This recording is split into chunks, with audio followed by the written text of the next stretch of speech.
Hello everyone, a very good morning to you all. Today's point of discussion is dietary fibers. It's a topic of nutrition, and in this video we are going to know about the dietary fibers and what is the classification of the dietary fibers and why it is beneficial to our body.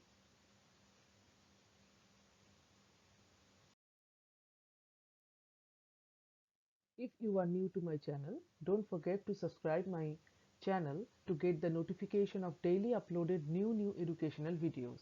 Don't forget to like and share too. So,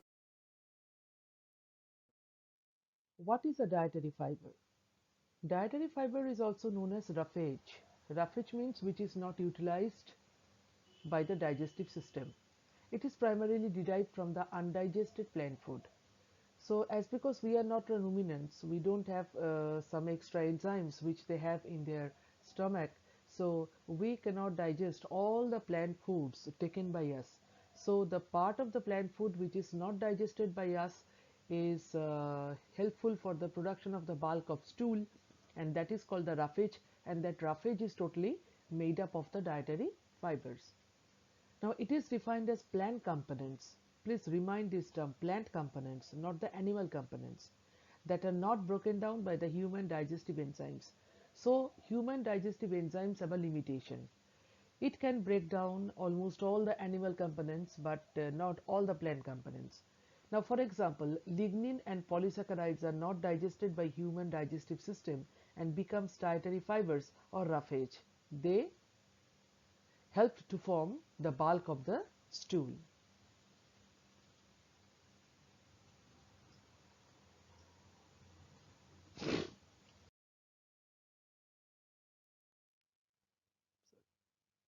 Regarding the classification of the dietary fiber can be classified into two types. One type is water insoluble dietary fiber and another part is water soluble dietary fiber. Now, soluble and insoluble, that means water insoluble dietary fibers are not soluble in the water. They may be soluble in something else, and water soluble dietary fibers can be totally diluted in the water. Now, what are the water insoluble dietary fibers? So, they are the starch, which is very familiar to us, then cellulose, much more familiar, hemicellulose, chitin, hexose, pentose, lignin. So, these are the examples of the water insoluble dietary fibers. Remember in a very minute way for your forthcoming examination. Now, water soluble dietary fibers, fructans, inulin, pectin, which is much more found in the fruits, then alginic acid and raffinose.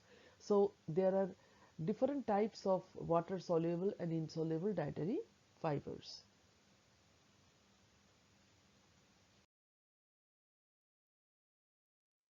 Regarding the sources of water insoluble dietary fibers, these sources are very common to us. Like starch, we can have it in the corn, barley, legumes, raw bananas, and then cellulose, then in the cereals, fruits and vegetables, hemicellulose also in the cereals, then legumes, timber, chitin we will get in the fungi, the exoskeleton of the insects, if the person have a habit of eating the insects, which is common in some Asian countries, they will get this water insoluble dietary fibers in the form of chitin.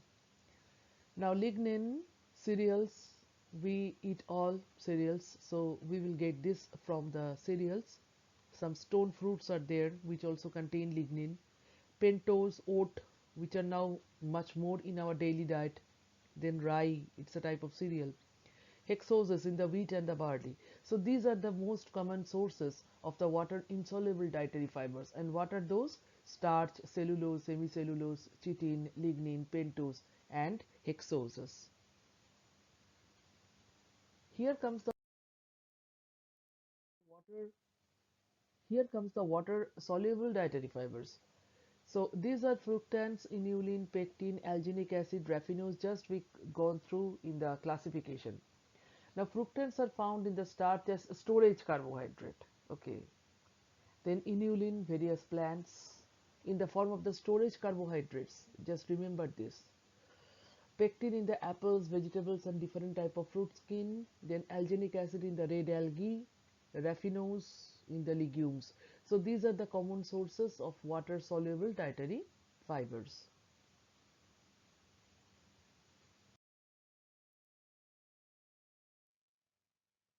Now, what are the benefits of dietary fibers? Why we will study dietary fiber, or why we will take the plant components? Number one, it speeds up the passage of the food through the digestive system, which helps in the regular defecation. Defecation means excretion of the stool from our body. So as because it helps, it does not digest in the digestive system. It helps into the passage of the digestive system. It pushes all the other foods, undigested foods, and helps in the regular defecation. Adds bulk to the stool, which helps to avoid constipation. We all know that constipation is a very painful problem which may be faced by many of us. So if we take dietary fiber daily in our diet, then we can avoid this problem. Then it regulates the blood sugar, which may reduce the glucose and insulin level in the diabetic patient and may lower the risk of the diabetes. So it also helps to combat the diabetes, or it also helps to lower the blood sugar level in the form of the glucose and the insulin. Next, it balances the intestinal pH. pH is very important, you know, hydrogen ion concentration, and so it balances the pH so that the intestinal enzymes can work in a very fine way. It improves the absorption of minerals, mainly calcium. Very important, please remember. It lowers the total in LDL cholesterol. It's a bad cholesterol, we all know, LDL. HDL is the good cholesterol, which may reduce the risk of cardiovascular disease. So it also helps to reduce the cardiovascular disease.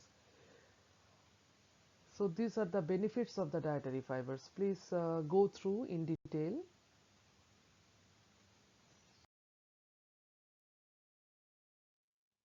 So thank you for very much for your patient listening. Please see the video very minutely and prepare it for your forthcoming examination. Treat the total video as your note, and you can write it down in your copies also. Thank you very much. So long. Bye bye. Wait for my next video.